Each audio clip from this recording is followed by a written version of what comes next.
Good morning. हम आप लोगों को जो इलेक्ट्रिसिटी चैप्टर पढ़ा रहे हैं, तो इलेक्ट्रिसिटी में मैंने आप लोगों को रेजिस्टेंस और रेजिस्टिविटी तक मैंने बता दिया था। तो रेजिस्टेंस और रेजिस्टिविटी तक बता दिया था मैंने आप लोगों को। तो उसके बाद हम लोग को अब जो है देखना है कि पावर क्या है। ठीक है बच्चे, पावर। तो पावर जनरली हम लोग कहते हैं किसको कि हम लोग पढ़े थे जैसा कि क्लास 9 में भी। क्लास 9 में मैंने बताया था आप लोगों को कि पावर क्या है। तो जनरली हम लोग बोलते हैं वर्क डन बाय टाइम। ठीक है, work done per unit time is called power. तो यहाँ पर क्या होगा कि electrical work done per unit time is called power. तो पावर हम लोग बोलेंगे electrical work done, electrical work done per unit time is called power। तो पावर क्या हुआ बच्चे, ये तो आप समझ गए कि electrical work done per unit time is called power. That is power का फॉर्मूला क्या आया, वर्क डन बाय टाइम। और आपको पता है कि अगर इसका यूनिट आप लिखते हो तो SI यूनिट क्या होगा, निश्चित तौर पर आप बता सकते हो। SI यूनिट मैंने बताया था कि किसी भी फिजिकल क्वांटिटी का SI यूनिट, उसका फॉर्मूला जो होगा उसे वही देगा। जैसे वर्क डन का यूनिट जूल और टाइम का यूनिट सेकेंड। तो जूल पर सेकेंड इज कॉल्ड वाट। यानी कि जूल पर सेकेंड को हम लोग वाट कहते हैं। तो पावर का SI यूनिट क्या हो गया बच्चे, वाट। पावर का SI यूनिट वाट। क्वेश्चन अब ये होगा, what do you mean by 1 watt? What do you mean by 1 watt? ये भी इजी है बच्चे। 1 वाट से आप क्या समझते हो, सिंपल। इसको देख लो, जूल बाय सेकेंड को वाट करते हैं। तो निश्चित तौर पर 1 जूल बाय 1 सेकेंड। 1 बाय 1 को 1 कहोगे और जूल बाय सेकेंड को वाट कहोगे। तो 1 वाट का मीनिंग हो गया 1 joule by 1 second. If 1 joule of work is completed in 1 second. ठीक है बच्चे, इसको लिखोगे, if 1 joule of work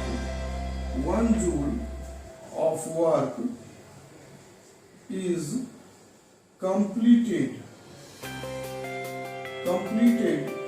in 1 second, then the power of the appliances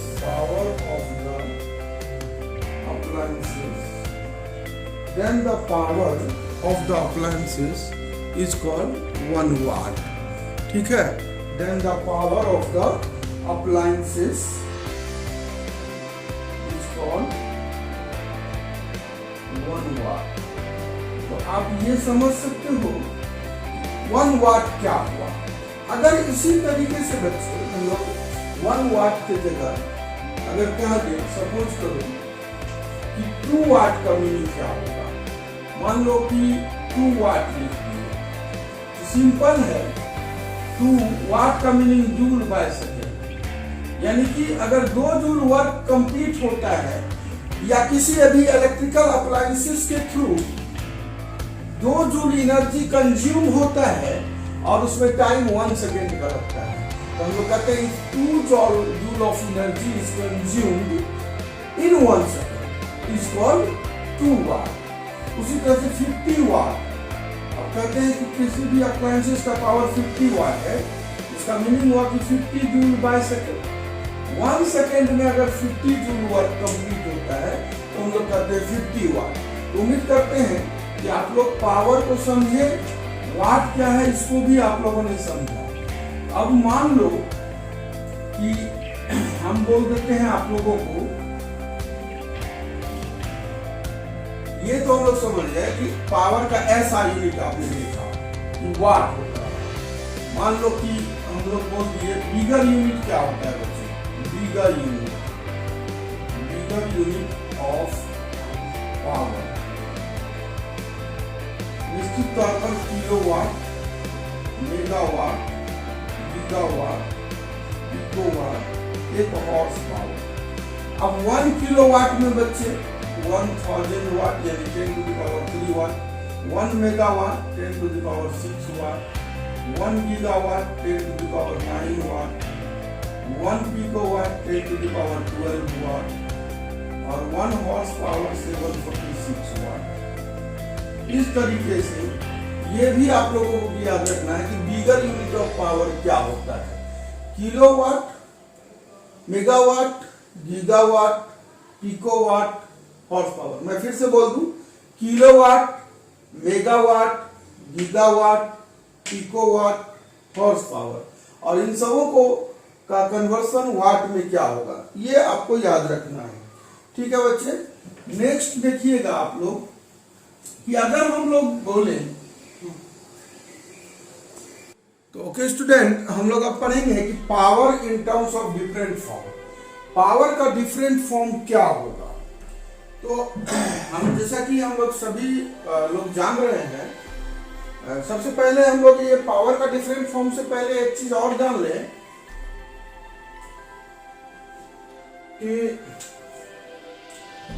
अभी हमने पढ़ा पावर इक्वल टू बच्चे हमने क्या पढ़ा, work by time. Work is equal to power into time. Work ही कन्वर्ट होता है एनर्जी में, तो energy is equal to power into time. ठीक है, तो एनर्जी का जो वैल्यू होगा वो पावर इनटू टाइम होगा। ठीक है बच्चे, तो एनर्जी का वैल्यू पावर इनटू टाइम होगा। अब जरा सा कुछ फॉर्मूला सब आप लोग जो पढ़े थे उस फॉर्मूला को अगर याद कर लो, जैसे फॉर्मूला में आपने क्या पढ़ा था, तो सबसे पहले पढ़ा था Q इक्वल N इंटू ई, एक रिमाइंड में करवा रहा हूं।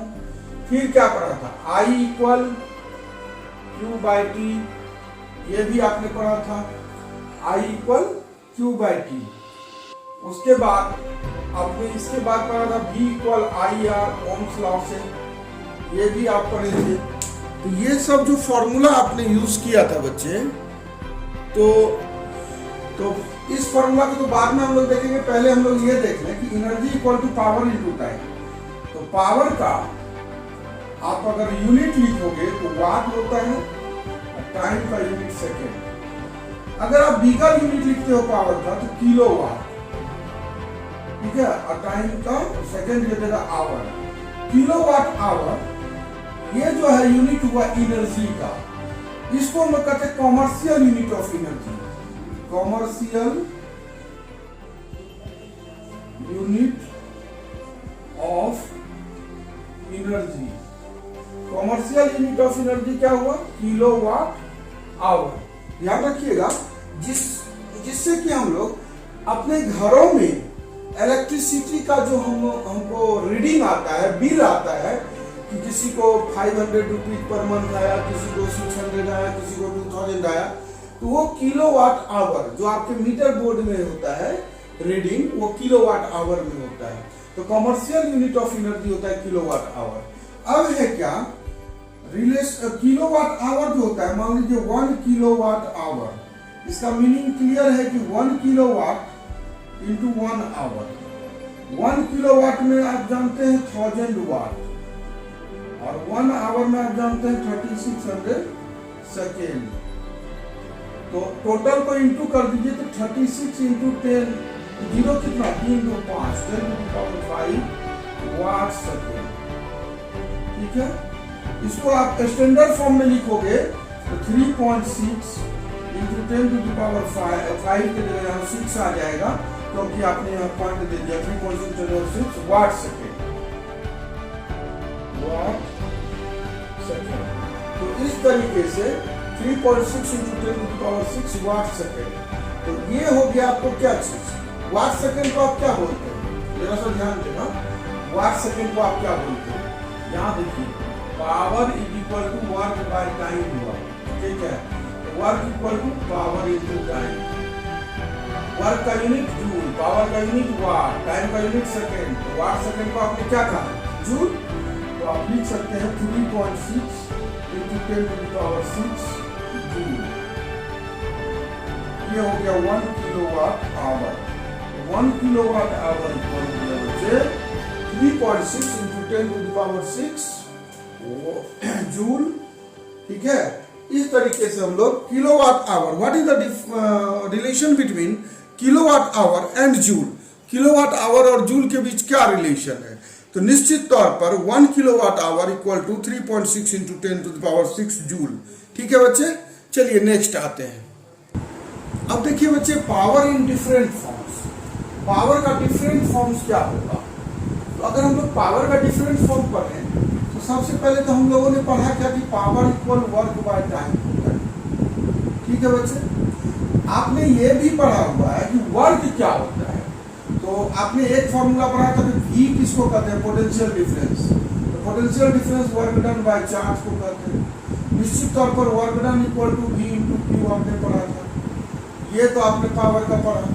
तो अब पावर की जगह आप लिखो, वर्क डन की जगह आप V इंटू क्यू लिखो बाय टाइम। ठीक है बच्चे, फिर आप देखो ये जो Q है, तो आपने पढ़ा है I इक्वल क्या? I equal Q by T, Q equal I into T. जब Q equal I into T पढ़ा है बच्चे, तो पावर इक्वल क्या होगा? निश्चित तौर पर पावर इक्वल होगा V इंटू क्यू की जगह I into T by T, T और टी कैंसिल, तो पावर इक्वल क्या हो गया बच्चे? V into I। ये सेकेंड फॉर्मूला हो गया। तो पावर का एक फर्स्ट फॉर्मूला हमने पढ़ा क्या? तो पावर का फॉर्मूला पढ़ा W बाई टी, और सेकेंड फॉर्मूला पढ़ा पावर का V इंटू आई। इस तरीके से हम क्या देख रहे हैं कि पावर का ये डिफरेंट फॉर्म देख रहे हैं। अगर मान लीजिए, और ये सब बीच में फॉर्मूला यूज किया गया है, अभी अभी हमने पढ़ा power equal to V into I. अभी अभी तो मैंने यहाँ पर लिखा है power equal to V into I, एक फॉर्मूला। अब आप देखो, इसको हमने क्या कहा? इसको मैंने कहा सेकेंड फॉर्मूला, पावर का सेकेंड फॉर्मूला। अब जरा सा गौर करो कि V का फॉर्मूला क्या होता है? ओम्स लॉ से आई आर। तो पावर इक्वल क्या हो जाएगा बच्चे? तो V की जगह आई आर रख दो into I, that is I square R. तो पावर का आई स्क्वायर आर भी हो गया, ये हो गया थर्ड फॉर्मूला। फिर देखिए बच्चे, पावर इक्वल टू अभी हमने पढ़ा V इंटू आई। V अगर आप रहने देते हैं ओम्स लॉ से, I equal V by R. अगर V बाय आर यूज कर देते हो तो V स्क्वायर बाय आर, तो power equal to V square by R. इस तरीके से हम सारे बच्चे को ये जरूर समझ में आ गया होगा कि पावर का डिफरेंट फॉर्म कैसे लिखा जा सकता है। अदरवाइज आप पावर का एक formula work done by time, दूसरा फॉर्मूला पावर का हो गया V इंटू आई, यानी पोटेंशियल डिफरेंस इंटू करंट, यानी वाट इक्वल टू, अगर ऐसा यूनिट बोलोगे तो पावर का वाट, इसका पोटेंशियल डिफरेंस का वोल्ट और करंट का ampere, watt equal to volt into ampere. इसी से आगे बढ़ते हैं power equal to I square R, और इससे आगे बढ़ते हैं तो power equal to V square by R. ये इस पर बेस्ड मैं MCQ आप लोगों को दूंगा, यानी कि ये पूरा फॉर्मूला कमांड होना चाहिए। ठीक है, तो चलिए इसके नेक्स्ट हम लोग देखते हैं, नेक्स्ट टॉपिक देखते हैं। अच्छा बच्चे, मैं एक दिन आप लोग को बता रहा था कि मान लीजिए एक कंडक्टर है, और इस कंडक्टर में करंट का फ्लो हो रहा है। ठीक है, निश्चित तौर पर ढेर सारा इलेक्ट्रॉन होगा। अब इस इलेक्ट्रॉन पर, इस इलेक्ट्रॉन का जो डायरेक्शन है इस साइड है। ओके स्टूडेंट, इसका मीनिंग क्या हुआ? इस करंट को, ये जो इलेक्ट्रॉन है, तो जितना भी इस कंडक्टर में इलेक्ट्रॉन रहा होगा, ये जो करंट जा रहा है, तो करंट जा क्यों रहा है, करंट मूव क्यों कर रहा है? तो हम जानते हैं कि इलेक्ट्रॉन का फ्लो से चार्ज का फॉर्मेशन, और चार्ज के फ्लो से करंट का फॉर्मेशन होता है। तो निश्चित तौर पर यहाँ पर आप अगर गौर करो तो ढेर सारा इलेक्ट्रॉन है। अब इलेक्ट्रॉन क्या होता है? मैंने आप लोग को समझा रहा था कि इस दो हैंड को रब करते, मतलब इस तरीके से। ठीक है, कुछ देर के बाद 5 मिनट रब करो, तो रब करते करते क्या होगा बच्चे? ये जरूर हीट प्रोड्यूस करेगा। क्यों किया? क्योंकि कोलाइड हो रहा है दोनों आपस में। जब इतना सारा इलेक्ट्रॉन कोलाइड होगा 2, 4, 10 बहुत सारा इलेक्ट्रॉन, और इतना सारा इलेक्ट्रॉन अगर कोलाइड होगा तो आप समझ रहे हो हीट प्रोड्यूस होगा ही। अब सिंपल सा एग्जांपल लो, आप अपने घरों में मोबाइल चार्ज करते हो, मोबाइल जब चार्ज करते हो 2 मिनट 4 मिनट 5 मिनट तो कहते हो कि भाई मोबाइल अभी चार्ज नहीं, ठीक है। लेकिन जैसे ही आप 1 घंटे तक चार्ज में लगा देते हो, तब अगर आप उस मोबाइल को चार्ज से अनप्लग करते हो तो आप क्या पाते, मोबाइल हीट हो गया, कहते अरे मोबाइल तो हीट हो गया। आखिर वो हुआ क्यों? वहां भी एक एग्जांपल आया कि हीट प्रोड्यूस हुआ, सिंपल। अरे घर में आयरन वगैरह यूज करते हो वो तो अलग मैटर है, सिंपल मोबाइल का यूज करो ना, तो मोबाइल हीट क्यों हुआ? तो आप जानते हैं कि जब ये करंट फ्लो हुआ तो ढेर सारा इलेक्ट्रॉन कोलाइड किया, मींस क्या, ये कोलिजन हो रहा है, इसका मीनिंग साफ है कि करंट को फ्लो होने में रजिस्ट हो रहा है, रोक रहा है कौन? वही रोकने वाला पार्ट रेजिस्टेंस हुआ, ठीक है बच्चे। तो वो जो रोकने का काम कर रहा है रेजिस्टेंस, और वो रेजिस्टेंस अगर बढ़ेगा तो क्या होगा, उम्मीद करते सब समझते। रेजिस्टेंस का बढ़ा, इलेक्ट्रॉन का कोलाइड बढ़ा, ढेर सारा इलेक्ट्रॉन बढ़ा, कोलिजन बहुत ज्यादा होगा, रेजिस्टेंस बढ़ जाएगा। जितना ज्यादा रेजिस्टेंस बढ़ेगा हीट उतना ज्यादा प्रोड्यूस होगा। इससे साफ जाहिर है कि हीट जो होगा रेजिस्टेंस का डायरेक्टली प्रोपोर्शनल होगा, यानी कि रेजिस्टेंस बढ़ाओगे हीट प्रोड्यूस लार्जर होगा, रेजिस्टेंस घटाओगे हीट प्रोड्यूस लेसर होगा, है कि नहीं? अच्छा एक बात हम कह रहे हैं कि आप जो है रेजिस्टेंस जो है जितना भी रेजिस्टेंस बढ़ाया, हीट बढ़ाया, रेजिस्टेंस घटाया, लेकिन अगर हम कहते हैं कि टाइम आप लिए कितना, मान लीजिए 5 मिनट, और यहाँ आगे टाइम आप लेते 50 मिनट, पहला टाइम 5 मिनट, मान लीजिए 5 मिनट तक आपने मोबाइल चार्ज किया तो कितना हीट प्रोड्यूस हुआ, 50 मिनट तक चार्ज किया तो कितना हीट प्रोड्यूस हुआ, आपको पता चल रहा होगा। Lesser time lesser the heat produce, more the time more the heat produce, time बढ़ेगा तो हीट बढ़ेगा। इसका मीनिंग हुआ कि एच जो है वो टाइम के भी डायरेक्टली प्रोपोर्शनल होगा, क्लियर? अच्छा, करंट का क्वांटिटी बढ़ेगा, करंट जो फ्लो हो रहा है, अब मान लो करंट 5 मिनट तक फ्लो हुआ, सिंपल सी बात, करंट 50 मिनट तक फ्लो हुआ, दोनों में डिफरेंस है। करंट 5 मिनट तक फ्लो हुआ, 5 मिनट का करंट हुआ, करंट 50 मिनट तक फ्लो हुआ तो 50 मिनट का करंट, निश्चित है कि करंट का अमाउंट 50 मिनट तक टाइम के साथ बढ़ा, तो करंट का भी डायरेक्टली प्रोपोर्शनल, ठीक है। लेकिन करंट के डायरेक्टली नहीं, करंट के स्क्वायर के डायरेक्टली प्रोपोर्शनल होता है। ये सारा बात किसने कहा था? जूल ने कहा था। आपने कोई कहते, मान लो सी कहता, सपोज करो अनुभव कहती, कोई कहता, उसका नाम आता, अभी नाम तुम लोग का नहीं आ रहा है, हम लोग का नहीं आ रहा है, जूल का नाम आ रहा है, क्या आ रहा है? Joules law of heating. Overall इस तीनों के कारण क्या प्रोड्यूस हुआ? हीट। कंबाइनिंग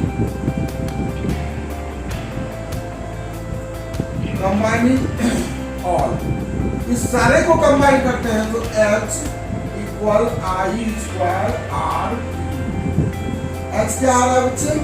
आई स्क्वायर आर टी। इसी को हम लोग कहते हैं Joule's law of heating, Joule's law of heating. और आगे बढ़ाना चाहोगे, heating effect of electric current, Joule's law of heating हम लोग जनरली बोल सकते हैं, अदरवाइज हम लोग ये बोल सकते हैं Joule's law of heating effect of electric current. यानी रेजिस्टेंस बढ़ेगा तो हीट प्रोड्यूस ज्यादा होगा, टाइम अगर बढ़ता है तो निश्चित है कि करंट का फ्लो, करंट टाइम बढ़ रहा है, इसका टाइम से क्या मतलब? टाइम बढ़ रहा है तो करंट ज्यादा देर तक यूज होगा, तो टाइम के भी डायरेक्टली प्रोपोर्शनल होगा। और मान लो कि 5 मिनट तक जितना करंट गया है तो 50 मिनट तक मुझसे ज्यादा करंट जाएगा, तो और ज्यादा, लेकिन करंट के स्क्वायर का आता है, तीनों को कंबाइन करते हो तो H equal I square RT, इसी को हम लोग कहते हैं जूल्स लॉ ऑफ हीटिंग। उम्मीद करते हैं आप सारे बच्चे को, किसी भी बच्चे को कोई दिक्कत नहीं हुआ होगा। Joules law of heating of effect of electric current क्या है। उम्मीद करते हैं आप लोग रेजिस्टेंस भी समझे होंगे, joules law of heating effect of current भी समझे होंगे। आप ये मत सोचना कि सर ने सीरीज और पैरेलल कनेक्शन नहीं पढ़ाएंगे। तो ये छोटा टॉपिक था। अब अभी आपने क्या पढ़ा बच्चे, H equal I square R है कि नहीं। अगर मान हमने कहा I V इक्वल क्या होता है बच्चे, I R, I इक्वल क्या होगा V बाय R। आप I की जगह V बाय R रख दो, तो I की जगह V रखोगे बाय R तो V square bye R square into R into V, एक R cancel, V square bye R V। तो H के लिए ये भी फॉर्मूला आ गया बच्चे, है कि नहीं। और भी यूज कर सकते हो। मैंने कहा I स्क्वायर मान लो है रहने दो, ये जो हमने लिखा मान लो R लिखोगे तो क्या लिखोगे V बाय I। अगर R की जगह आप यूज कर देते हो V by I into V, तो I cancel, overall H equal क्या हो गया V I T, H equal V I T। तो जनरली ये और ये तीनों फॉर्मूला पर बेस्ड क्वेश्चन आपको दिया जाता है बोर्ड एग्जाम में, जिसमें आपको ये फॉर्मूला और ये फॉर्मूला वेरी वेरी इंपॉर्टेंट है। इस पर बेस्ड क्वेश्चन मैक्सिमम दिया जाता है बच्चे आप लोगों को, तो इस चीज को एकदम माइंड में रखोगे, ठीक है। चलिए अब इस पर बेस्ड माइंड न्यूमेरिकल्स आप लोगों को करवाऊंगा, इतना रेडी रखना।